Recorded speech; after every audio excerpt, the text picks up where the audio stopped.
રઈસ જે છે એની પણ ધરપકડ કરવામાં આવેલી છે।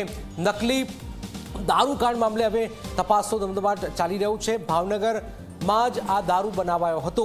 ભાવનગરની અંદર જ આરોપીઓના સંબંધીઓના પુરાવા નાશ કરી રહ્યા છે। આ ખૂબ જ મહત્વનું છે। આરોપીઓના સંબંધીઓ પુરાવા નાશ કરી રહ્યા છે। 13 આરોપીઓની ધરપકડ થઈ ચૂકી છે।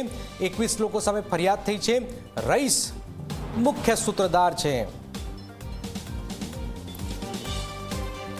જેટલા આરોપીઓને અથવા જેટલા શંકાસ્પદ લોકોને રાઉન્ડ અપ કર્યા હતા એ લોકોની પૂછતાછ કરતા હાલની સ્થિતિએ સ્ટેટ મોનિટરિંગ સેલ દ્વારા આ તપાસમાં 13 આરોપીઓની ધરપકડ થયેલ છે। આ 13 આરોપીઓ એ છે કે જે આ લઠ્ઠાકાંડના બનાવમાં સીધી રીતે સંડોવાયેલા છે।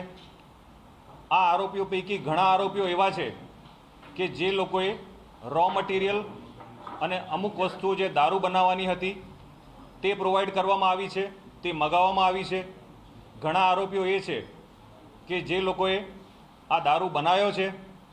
ઘણા બધા એ આરોપીઓ છે કે પોતાના નાના મોટા આર્થિક લાભ માટે આ આરોપીઓને સગવડો પૂરી પાડી છે।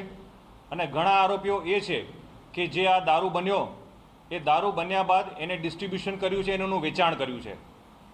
પ્રાઇમરી આ લોકો જે આરોપીઓ પકડાયા છે એ પોતાના નાના મોટા આર્થિક લાભ માટે આ કૃત્ય કર્યું છે।